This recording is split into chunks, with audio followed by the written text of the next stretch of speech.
వాక్య ధ్యానం యోహాను సువార్త 5వ అధ్యాయం 2వ వచనం ఉంది. యెరూషలేములో గొర్రెల ద్వారము దగ్గర హెబ్రీ భాషలో బెతెస్దా అనబడిన ఒక కోనేరు కలదు. దానికి 5 మంటపములు కలవు. ఆయా సమయములో దేవదూత కోనేటిలోనికి దిగి నీళ్లు కదిలించుట కలదు. నీళ్లు కదిలించబడిన పిమ్మట మొదట ఎవడు దిగునో వాడు ఎట్టి వ్యాధి గలవాడైనను బాగుపడును గనుక ఆ మంటపములలో రోగులు, గుడ్డివారు, కుంటివారు, ఓచకాలు చేతులు గలవారు గుంపులుగా పడిండిరి. అక్కడ 38 ఏండ్ల నుండి వ్యాధి గల ఒక మనుషుడు ఉండేని. చాలు, దేవునికి స్తోత్రం చెప్తాం. చదవబడిన వాక్య భాగంలో మనము గమనించినప్పుడు గొర్రెల ద్వారము, యెరూషలేములో గొర్రెల ద్వారము అనే మాట కనబడుద్ది. యెరూషలేమునకు ఉన్నటువంటి గుమ్మములలో 12 గుమ్మములు కలిగినటువంటి పట్టణమే యెరూషలేము పట్టణము. ఈ 12 గుమ్మములలో ఆయా గుమ్మములు ఆయా ఉద్దేశాల కొరకై సిద్ధపరచబడినవి. మనం ఒక ఇల్లు కట్టుకుంటే ఆ ఇంటికి 2 టాయిలెట్స్ పెడతాం. అదే ఉన్నవారిని, కొంచెం ఆర్థికంగా స్తోమత ఉన్నవారు, స్తోమత లేనివారు. స్తోమత ఉన్నటువంటి వారు ఇంటికి 2 టాయిలెట్స్ ఏర్పాటు చేస్తారు. మెయిన్ బాత్రూమ్ అంటాము, మెయిన్ టాయిలెట్ అంటాం, సర్వెంట్ బాత్రూమ్ అని పిలుస్తాం, సర్వెంట్ టాయిలెట్ అని పిలుస్తాం. అంటే ఇంటిలో పని చేసే వాళ్ళకి సెపరేట్ గా ఉండేటువంటి టాయిలెట్. అలాగనే ఇంటి యజమానులకు ఒక టాయిలెట్. అంటే మీకు అర్థం అవడానికి చెప్తున్నాను దాని గురించి. గుమ్మం అనేది మెయిన్ గుమ్మం ఒకటి ఉంటుంది.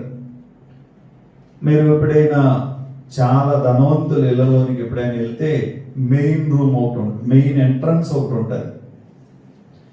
ఆ మెయిన్ ఎంట్రన్స్ లో మనం వెళ్తాం. పని వాళ్ళు ఎవరైనా ఉంటే ఆ మెయిన్ గుమ్మంలో నుంచి ఆ ఇంటి వాళ్ళు రానివ్వరు. దొడ్డు గుమ్మం ఉందమ్మా అలా రండి పక్క నుంచి అంటారు. ఆ పక్క నుంచి రండి అంటారు. ఆ పక్క నుంచే రావాలి. ఎప్పుడైనా పెద్ద హోటల్స్ లోనికి వెళ్తే ఆ హోటల్స్ లో రూమ్స్ వెళ్ళేటప్పుడు లిఫ్ట్ ఉంటుంది. వెళ్ళేటువంటి వారు ఆ రూమ్స్ వెళ్ళే వాళ్ళు చాలా దర్జాగా వాళ్ళు ఆ లిఫ్ట్ లో వెళ్తారు. పని వారు ఏమంటారంటే, సార్ మీరు వెళ్ళండి, మేము వస్తామండి పక్క నుంచి అని వాళ్ళు మెట్ల మీద నుంచి వాళ్ళు పైకి వస్తారు. నేను ఒకసారి ఒక అతన్ని అడిగాను, ఏమయ్యా నువ్వు చక్కగా రావచ్చు కదా, చక్కగా నువ్వు నాతో పాటు రావచ్చు కదా, నువ్వు చక్కగా పైకి వచ్చేచ్చు కదా, ఎందుకు మెట్లు మీద నడవ? సార్ కెమెరాస్ ఉంటాయి సార్, కెమెరాల్లో మా ఓనర్స్ కోపడతారు సార్, మేము ఎప్పుడు మెట్ల మీదే రావాలి సార్, మీకు మాత్రమేనండి అది అని. ఒక పని వాళ్ళకి ఒకటి, అంటే ఒక్కొక్కరికి ఒక్కొక్క గుమ్మంలోంచి రావాలి. ఈ 12 గుమ్మములు కలిగినటువంటి యెరూషలేము పట్టణంలో ఈ గొర్రెల గుమ్మము అనేటువంటి దాని దగ్గర మాత్రమే, ఆ గుమ్మములో నుండి వ్యాపార సంబంధమైనటువంటి, గొర్రెల సంబంధమైన, మేకల సంబంధమైనటువంటి వ్యవహారాలు అన్నీ ఆ గుమ్మములో నుండే జరగాలి. వెళ్ళేవాళ్ళు ఆ గుమ్మంలోంచే వెళ్ళాలి, వచ్చేవాళ్ళు కూడా ఆ గుమ్మంలోంచే రావాలి. రాజ్య మార్గం అన్నది ఒకటి ఉంది. రాజులు మాత్రమే ఆ గుమ్మములో నుండి ప్రవేశించాలి. ఈ రీతిగా 12 రకాలైనటువంటి పనివారి నిమిత్తమై 12 గుమ్మములు ఏర్పాటు చేయబడితే, ఈ గొర్రెల గుమ్మము మాత్రము వ్యాపార సంబంధమైనటువంటి లావాదేవీల కొరకు. అక్కడ ఆ గుమ్మము పక్కనే ఒక కోనేరు, ఆ కోనేటిని ఆనుకొని ఒక 5 పెద్ద మంటపములు కట్టబడి ఉన్నవి. ఇప్పుడు అక్కడ వ్యాపారం జరగాలి. మేకలతో వ్యాపారం ఏముంటుందండి, గొర్రెలతో వ్యాపారం ఏముంటుందండి అని అనుకోవచ్చు. గొర్రె చర్మముతో ఉన్ని వస్త్రాలు తయారు చేయబడతాయి. గొర్రె చర్మము, గొర్రె బొచ్చు తోటి ఉన్ని వస్త్రాలు, చలి ప్రాంతాల్లో వేసుకునేటువంటి కోట్లు లాంటివి తయారు చేయబడతాయి. ఆ ఉన్ని ఆ సేల్స్ జరుగుతూ ఉంటాయి అన్నమాట. అలా అప్పుడు ఆ దినాల్లో కూడా చల్లటి ప్రాంతాల్లో ఉండేవారు కనుక ఈ యొక్క గొర్రె, ఈ యొక్క చర్మముతో వ్యాపారాలు, లేకపోతే మాంసం వ్యాపారంలో ఎప్పుడు కూడా జాలీగానే ఉంటుంది. ఎవరో ఫెయిల్ అవుతారు. అమ్మేవాడు, ఈ పశువుల సంతలో అమ్మేవాడు అనుకుంటాడు నాకు ఎక్కువ డబ్బు రావాలి అని అమ్ముతాడు. వాడు అనుకున్నది ₹1 తక్కువైనా సరే డబ్బులు వచ్చేస్తే సంతోషంగా వెళ్ళిపోతాడు. అదే సమయంలో కొనుక్కున్నటువంటి వాడు అనుకుంటాడు ₹1 డబ్బులు ఎక్కువైనా సరే మంచి సరుకు అమ్మిందిరా, మనకి చక్కగా ఉంది ఈ సరుకు, మనం ఎక్కడికన్నా తీసుకెళ్ళిపోవచ్చు ఈ సరుకు అంతాని, మరి మనం చాలా లాభంలో ఉన్నాం రా అని వాడు ఆనందంగా సరుకు అట్టుకుపోతూ ఉంటాడు. అమ్మేవాడు సంతోషంగా ఉంటాడు, కొనుక్కునేవాడు సంతోషంగా ఉంటాడు. మనకి మంచిది అమరిందని వీడు అనుకుంటాడు, మనకి మంచి డబ్బు వచ్చిందని వాడు అనుకుంటాడు. అలా ఒక హ్యాపీ మూడ్లో ఉండేటువంటి ఆ చక్కనైనటువంటి వాతావరణం అంతా ఏమైపోయిందంటే రోగుల చేత నింపబడింది, రోగముల చేత నింపబడింది. ఎప్పుడైనా మనము ఒక హాస్పిటల్కి ఏ సందర్భంలోనైనా వెళ్తే అక్కడ ఉన్నటువంటి వాళ్ళందరూ కూడా చాలా జాలీ మూడ్లో, హ్యాపీ మూడ్లో ఉంటారా? ఎప్పుడైనా ఒక హాస్పిటల్, నేను ఆ సందర్భాల్లో విశ్వాసులు ఎవరైనా సిక్ అయితే హాస్పిటల్కి వెళ్ళడం జరుగుతుంటుంది. బయట కూర్చునే వాళ్ళు మొదలుకొని లోపల సోఫాల్లో కూర్చునే వాళ్ళు, కుర్చీల్లో కూర్చున్న వాళ్ళు అందరూ అని ఒక అదుర్ద, ఒక భయం. డాక్టర్ ఏం చెప్తారో, ఈవెన్ డాక్టర్స్ కూడా భయమే. ఇప్పుడైతే డాక్టర్స్ కూడా భయపడుతున్నారు. మనం పేషెంట్లు కదా అని డైరెక్ట్గా వెళ్ళి వైద్యం చేయించుకుందాం అంటే వైద్యులు కూడా భయపడుతున్నారు. మన హాస్టల్ పిల్లల్లో 2 ఇప్పుడు ప్రస్తుతం ప్రెగ్నెంట్తో ఉన్నారు. వాళ్ళు 10 రోజుల్లో వాళ్ళకి సర్జరీస్ పడతాయి, 2కి ఆపరేషన్లు పడతాయి. సంధ్య అన్న అమ్మాయికి, మంగ అన్న అమ్మాయికి, 2కి కూడా. సో వాళ్ళు వేదన వర్ణనాతీతం. ఎలా హాస్పిటల్కి వెళ్తుంటే ఆమె కూడా నమ్మట్లేదు, నువ్వు కోవిడ్ పరీక్షలు చేయించుకొస్తేనే మేము ముట్టుకుంటాం, లేకపోతే అసలు మిమ్మల్ని ముట్టుకోమని చెప్పేసి డాక్టర్స్ అంటే. ఒక సంతోషకరమైనటువంటి వాతావరణం కాస్త ఎలా మారిపోయిందంటే ఒక డిస్టర్బెన్స్ గాను, ఒక వేదన గాను, ఒక రోదన గాను, ఒక ఆందోళనకరమైనటువంటి వాతావరణంగా మారిపోయింది ఆ గొర్రెల గుమ్మము దగ్గర ఉన్న 5 మంటపాల్లో కూడా. ఎలా ఉన్నారు రోగులు అక్కడ అనంటే గుంపులుగా పడి ఉండిరి. 2, 3, 10 మంది, 20 మంది కాదు, గుంపులుగా పడి ఉండిరి. అక్కడ జరుగుతున్నది ఏంటి అంటే ఆ కోనేటిలోనికి ఒక దేవదూత వస్తుంది. ఆ దేవదూత వచ్చినప్పుడు, ఆ నీళ్లను కదిలించినప్పుడు ఏ రోగి అయితే ముందు అందులో దిగుతాడో వాడు బాగుపడతాడు. ఏ రోగి అయితే అందులో దిగుతాడో వాడు బాగుపడతాడు. అందుకని అక్కడ అందరూ కూడా ఒక ఆందోళనకరమైనటువంటి వాతావరణంలో వాళ్ళు ఎవడు బాగుపడతాడా అని వాడి కొరకు ఎదురు చూడు. ఆ నీళ్లు ఎప్పుడు కదిలించబడతాయా అని ఎదురు చూసే పరిస్థితి అక్కడ కనపడతా ఉంది. ఇలాంటి సిచ్యువేషన్లోనికి ఓపిక లేనోడు ఒకడు వచ్చాడు, నడవలేనోడు ఒకడు వచ్చాడు. నీరు చూస్తే దూరం, వెళ్దాం అనుకుంటే భారం, కాళ్ళు ఓసకాలు చేతులు కలిగినటువంటి వాడు.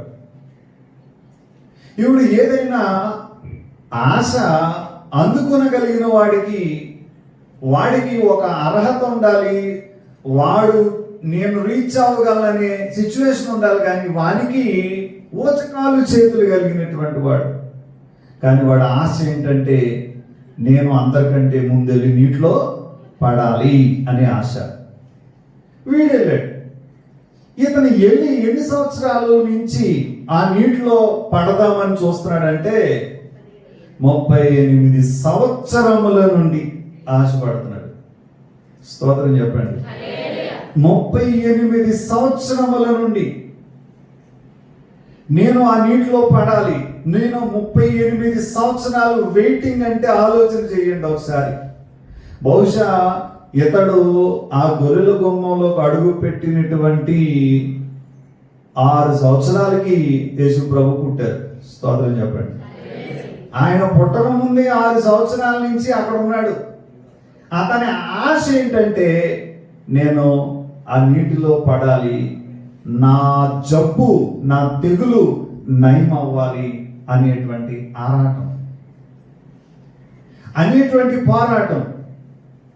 నాకు తెలిసినటువంటి మన సహవాసానికి చెందినటువంటి ఒక సహోదరి ఉంది.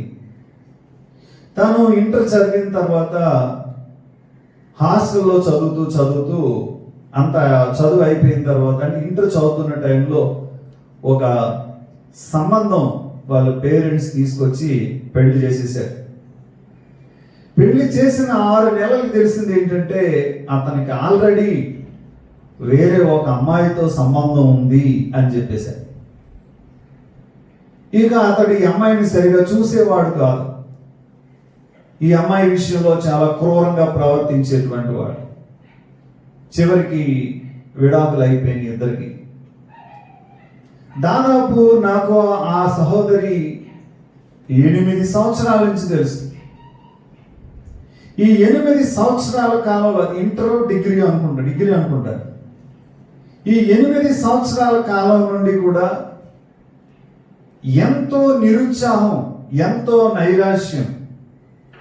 నేను ఎందుకు బ్రతకాలి, ఎవరి కోసం బ్రతకాలి, జరగ పెళ్లి జరిగింది అనుకుంటే భర్త ఎంతో దుర్మార్గుడా, ఆ మాట ఏదో ముందు చెప్పేస్తే నన్ను ఎందుకు పాడు చేయాలి, నా బ్రతుకు ఎందుకు పాడు చేయాలి, అతను నేనేం తప్పు చేశానని నా జీవితం పాడైపోయింది, నేను ఎవరి కోసం బ్రతకాలి, ఒక వేదనకరమైన పరిస్థితి. ఒక రోజు ఆ సహోదరికి చెప్పాను, అమ్మా నువ్వు చదివావు కదా, నువ్వు ఏదైతే వదిలేసావో దాన్ని కంటిన్యూ చేయి, ఒకరోజు నువ్వు సాధిస్తావు. తన ప్రయాణం ప్రారంభించింది. చదువుకోవాలి, ఎలాగైనా సరే నేను ఒక ఉద్యోగాన్ని సంపాదించాలి, నా లైఫ్లో నేను విన్ అవ్వాలి, ఓడిపోకూడదు. ఎక్కడైతే వదిలేసిందో, ఏ చదువు వరకు అయితే వదిలేసిందో తిరిగి మరలా చదువు ప్రారంభించింది. ఎగ్జామ్స్ రాయడం మొదలు పెట్టేది. నేను ఎప్పుడు ఆరాధనకి వెళ్ళినా సరే, అయ్యారండి ఎగ్జామ్ ఉందండి ప్రార్థన చేయండి అనేది. ఏ ఎగ్జామ్ అమ్మా, ఏ ఎంట్రన్స్ అమ్మా అని అడుగుతానికి నాకు ఓపిక లేదు. ప్రతి ఎన్ని పరీక్షలు ఉన్నాయో అన్ని పరీక్షలు రాస్తూ ఉండేది. ఎప్పటికప్పుడు ఓడిపోతూ ఉండేది. ఓడిపోయినప్పుడల్లా నా నెత్తి మీద జుట్టు ఊడగొట్టేసేది. ఫోన్ చేసి, అయ్యారండి చూసారంటే దేవుడు ఏం చేశాడు, నన్ను నా ఉద్యోగం లేకుండా చేశాడు, నా బతికేలా చేశాడు, కుటుంబంలో ఓడిపోయాను, చివరికి ఇప్పుడు వివాహ విషయంలో ఓడిపోయాను, ఇప్పుడు నా ఉద్యోగ విషయంలో కూడా చూసారండి. అమ్మా దేవుడు జ్ఞాపకం చేసుకుంటాడమ్మా, ధైర్యంగా ఉండు, ఓ రోజు దేవుడు అవకాశం ఇస్తాడు, నిన్ను అనాథలు విడిచిపెట్టనని వాగ్దానం, ఇలాగే చెప్పేవాడిని. కానీ ఒకరోజు ఫోన్ చేసి చెప్పింది ఏంటంటే సచివాలయంలో ఉద్యోగం వచ్చిందండి. నేను స్తోత్రం కలుగుతుంది. నాకు సచివాలయంలో ఉద్యోగం వచ్చింది. దేవుడు నన్ను జ్ఞాపకం చేసుకున్నాడు. దేవుడు నన్ను విడిచిపెట్టలేదు. దేవుడు అనాథలుగా నేను మిమ్మును విడువను అని వాగ్దానం ఇచ్చాడు. మన జీవితంలో దేని కొరకైతే ఎదురు చూస్తున్నామో, మనం ఎదురు చూసేటువంటి ఆశీర్వాదం అది కొన్ని సంవత్సరాలు పట్టొచ్చు. దేవుడు ఇచ్చే వరకు ఓపికతో మనం ఎదురు చూడాలి. నమ్మిన వాడు స్తోత్రం చెప్పాలి. బైబిల్లో ఒక వాగ్దానం ఉంది. ఏంటంటే ఉన్న చాలా వాగ్దానాల్లో ఒక వాగ్దానం ఏంటంటే, పిడికెడు విత్తనములు చేత పట్టుకొని ఏడ్చుచు విత్తుతూ పోవాడు సంతోష గానములు చేయించు పనలు మోసుకొని వచ్చును అనే వాగ్దానం. ఆమేనండి. సంతోష గానములతో పనలు మోసుకొని వచ్చును, వారి తలల మీద నిత్యానందముండును. టెంపరీ ఆనందం కాదు, ఓ రోజు ఆనందపడి రెండో రోజు ఏడ్చేది కాదు, నిత్యానందముండును. నిత్యానందము సత్యానందము నీలో నేను అమర్చితి. హల్లెలూయా. మనోవిచారం వద్దు నీ జీవితంలో. నిత్యానందము నీలో నేను అమర్చాను. నీలో నేను అమర్చినటువంటి ఆ నిత్యానందము ఒక రోజు బయటకు వస్తుంది. నువ్వు ఎదురు చూడాలి. స్తోత్రం చెప్పండి. 38 సంవత్సరాల నుంచి 38 సంవత్సరముల నుండి మనం అనుకోవచ్చు 10 సంవత్సరాలు అయింది, నాకు దారి లేదు. 20 సంవత్సరాలు అయింది, నాకు దారి లేదు. నన్ను ఇంకెప్పుడు దేవుడు చేస్తాడు, నన్ను ఎప్పుడు జ్ఞాపకం చేసుకుంటాడు, ఇదే నా బతుకు అని కాదు. అతడు ప్రతిరోజు ఎదురు చూస్తున్నాడు. ఎవరితో పోటీ పడుతున్నాడో తెలుసా అండి? ఆరోగ్యవంతులతో పోటీ పడుతున్నాడు. కాళ్ళు చక్కగా పరిగెత్తగల వాళ్ళతో పోటీ పడుతున్నాడు, కాళ్ళు లేనుడు. స్తోత్రం చెప్పండి. మోసకాలు చేతులు గలవాడు, నడవలేని వాడు, ఓపిక లేని వాడు, ఎక్కడ పడేస్తే అక్కడే ఉండేటువంటి వాడు అంత దూరం వెళ్ళి అంత మందిలో నెగ్గి గుంపుల్లో నుండి జయం పొంది అవతలకు వెళ్ళి ఆ నీరు కదిలించబడినప్పుడు నేనే పడతాను, నేను విన్ అవుతాను అనే ఆశ 38 సంవత్సరాల నుంచి తన మనసులో ఉంది. దేవుని స్తోత్రం కలుగును గాక. 38 సంవత్సరాల నుంచి. కానీ ఎందుకనో ఓ 2 సంవత్సరాల నుంచి తన మనసు ఏమనిపిస్తుందంటే, తనకి ఎవరో సమాచారం చెప్పారు. ఏంటా సమాచారం అంటే, యేసు ప్రభు ఎవరో తిరుగుతున్నారట ఇక్కడ చుట్టుపక్కల, ఆయనకి చాలా మేలు చేస్తున్నారట, చాలా అద్భుతాలు చేస్తున్నారట, ఆశ్చర్యకార్యాలు చేస్తున్నారట. ఒకసారి ఆయన దశలో అయితే బాగుంది కదా, ఆయనను ఒకసారి కలుసుకుంటే బాగుండు కదా, ఆయనే నా దగ్గరికి వచ్చి నన్ను బాగు చేస్తే బాగుండు కదా అని బహుశా తను మనసులో అనుకొని ఉంటాడు. ఎలా చెప్పగలరండి మీరు అనొచ్చు. ఇటు చూడండి, అందరూ రెండు చేతుల పైకి దేవుని స్తోత్రం చెప్పండి. మీరు ఎలా చెప్పగలరండి అనొచ్చు. మీకు ఎగ్జాంపుల్ చెప్తాను. పుట్టివాడైనటువంటి జక్కయ్య కాళ్ళు బాగా పనిచేస్తున్నాడు. పుట్టివాడైన జక్కయ్య ఏమనుకున్నాడంటే, యేసును చూడాలనుకున్నాడు. యేసును చూడాలని అతను అనుకుంటే సమాజానికి తెలియకపోవచ్చు. యేసును చూడాలని ఓ చెట్టు ఎక్కాడు కాబట్టి తెలిసింది అందరికీ. వీడు ఎక్కలేదు కాబట్టి ఎవరికి తెలియలేదు. స్తోత్రం చెప్పండి. వీడికి ఆశ ఉంది కానీ అందుకోలేకపోతున్నాడు. పాట గుర్తుందా? ఆశ అయితే ఉంది నాలో, అందుకోలేకున్నాను, నా చెయ్యి పట్టుకో నా యేసయ్యా, నా చెయ్యి పట్టుకో నా రక్షక. అద్భుతమైన పాట. స్తోత్రం చెప్పండి. పుట్టివాడిని చెక్కయ్యకి కాళ్ళు పనిచేస్తున్నాయి. ఎక్కాడు కాబట్టి అందరికీ తెలిసింది, అరే పుట్టోడు చూడాలనుకున్నాడు రా యేసు ప్రభుని అని. కానీ వీడు కుంటివాడు, ఇతడు ఊచకాలు చేతులు కలిగినటువంటి వాడు. ఎక్కడ తీసుకెళ్లి పడేస్తే అక్కడే ఉంటాడు. అతడు యేసును కలుసుకోవాలనుకున్నాడు. ఆశ గల ప్రాణమును ఆయన తృప్తి పరిచే దేవుడని వాగ్దానం ఉంది బైబిల్లో. నమ్ముతున్న వాళ్ళు రెండు చేతులు పైకెత్తి ఆమేన్ చెప్పండి. హల్లెలూయా. ఆశ గల ప్రాణమును ఆయన తృప్తి పరిచే దేవుడు. జక్కయ్య యేసును చూడాలని అనుకున్నాడు, చెట్టెక్కాడు, మనస్సులో అనుకున్నాడు, కళ్ళ ముందు ప్రత్యక్షమయ్యాడు అదే రోజు. చప్పట్లు కూడా స్తోత్రం. ఆశ కలిగి ఉన్నారా దేవుని బిడ్డలారా? ఈ రోజున మనం ఈ స్థితిలో ఉన్నాము అని అంటే, ఏది మనం ఆశించామో, ఏది మనం కోరుకున్నామో, ఏ బ్రతుకు మనం కోరుకున్నామో ఆ జీవితంలో దేవుడు ఈరోజు మనల్ని నిలబెట్టాడు. మోత్కూరులో దేవాలయం పాకలో ఉండేది కొన్ని సంవత్సరాలు. పాకలో జరిగేటువంటి ఆరాధన జరిగేటప్పుడు చుట్టూరు నీళ్లు వచ్చేసేవి అనమాట.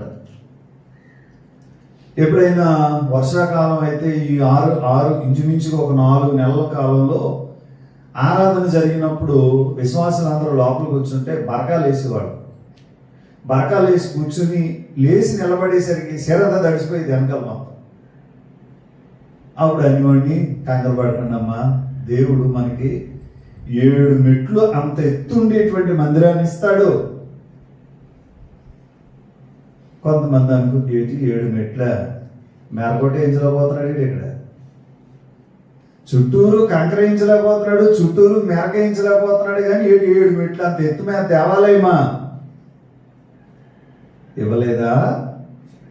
చెప్పండి, ఇవ్వలేదా? ఆయనకి అసాధ్యమైంది ఏమున్నది? ఆశగల ప్రాణమును ఆయన తృప్తిపరిచేటువంటి దేవుడు, ప్రార్థనకు జవాబిచ్చేటువంటి దేవుడు. తన అంతరంగములో నేను యేసును చూడాలి అని కోరుకుంటే ఆయన ఎదురుగుండగా ప్రత్యక్షమయ్యి అతన్ని అడిగిన ప్రశ్న ఏంటంటే, స్వస్థపడగోరుచున్నావా అని అడిగారు. స్తోత్రం చెప్పండి. 35 సంవత్సరాల నుంచి అలవాటు అయిపోయింది కదా. నిజమే ప్రభువా? గుర్తించలేకపోయాడు. స్తోత్రం చెప్పండి.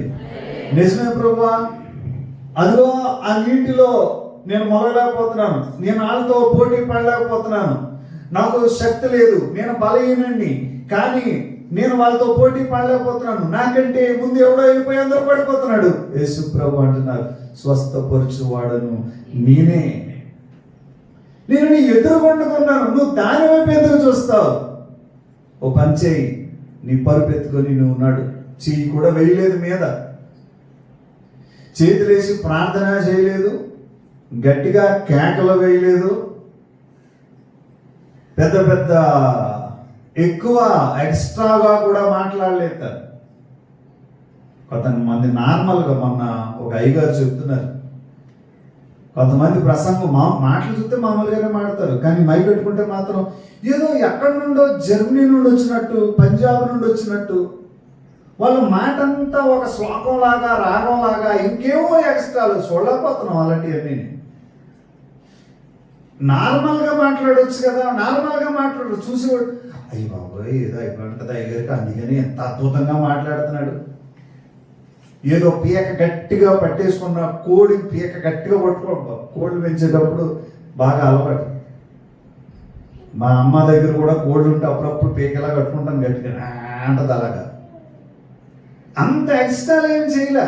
యేసు ప్రభు వారు ఒక్క మాట సెలవిచ్చారు, నీ మాట చాలయ్యా, నీ చూపు చాలయ్యా, నీ తోడు చాలయ్యా, నీ నీడ చాలయ్యా, నీ ఉంటే నాకు చాలు యేసయ్యా, నీ వెంటే నేను ఉంటానయ్యా. పాడదాం.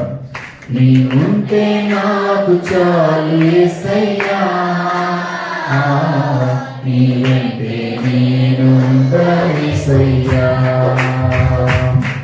నీ మాట చాలయ్యా, నీ చూపు చాలయ్యా, నీ తోడు చాలయ్యా, నీ నీడ చాలయ్యా, నీ మాట చాలయ్యా, నీ చూపు చాలయ్యా, నీ తోడు చాలయ్యా, నీ నీడ చాలయ్యా, నీ ఉంటే నాకు చాలు యేసయ్యా, నీ వెంటే ఉంటానయ్యా, నీ ఉంటే నాకు చాలు యేసయ్యా, నీ వెంటే నేను ఉంటానయ్యా. ఆస్తులన్నీ పోయినా అనగా మిగిలినా, ఆతులే విడనాడినా, ఆరోగ్యం క్షీణించినా, ఆస్తులే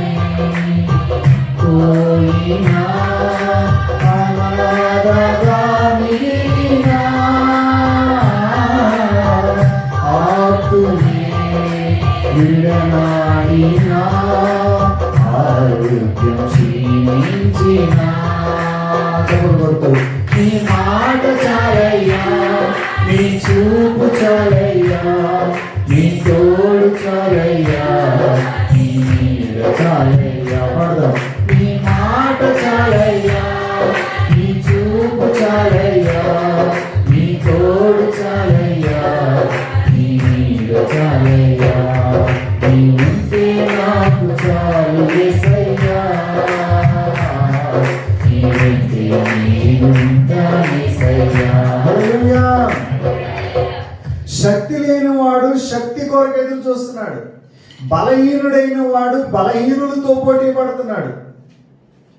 అసాధ్యం అనుకున్న తన జీవితం 38 సంవత్సరాలలో అతడికి చేత కానిది, అతడు చేయలేనిది, అతడు సాధించలేనిది, అతడు ప్రయాసపడినప్పటికీ అతనికి దొరకదు అనుకున్నది కళ్ళ ముందు తీసుకొని రావడంలో ఆ కార్యం ఎవరు చేయగలరంటే మహాగణుడు, మహోన్నతుడైనటువంటి పరలోకపు తండ్రి. చప్పట్లు కొట్టి స్తోత్రం చెప్తాం. హల్లెలూయా. తను ఎన్నో సంవత్సరాల నుంచి ఎదురు చూస్తున్నటువంటి ఆ కార్యం తన జీవితంలో దేవుడు జరిగించినప్పుడు మన అవసరాలు తీర్చలేడు ఆయన.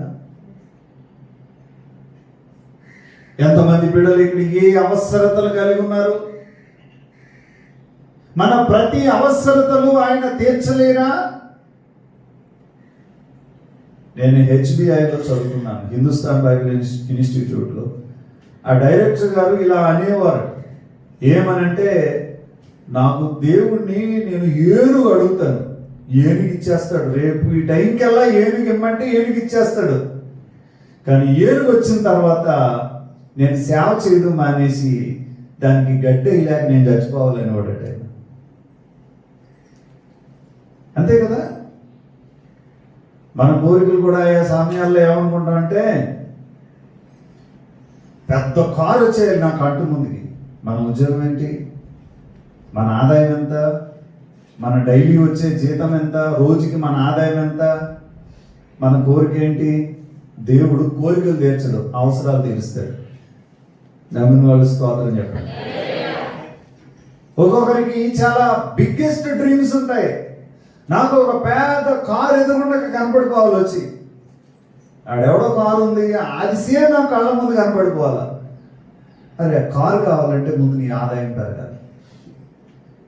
ఆదాయం పెరగాలి. కారు ఉంటే సరిపోదు, దాంట్లో వేయడానికి సొమ్ములు ఉండాలి. మనకి ఇక్కడ కడుపులో వేస్తాకే ఈ డిబ్బీలో వేయడానికే డబ్బులు లేవు మనకి.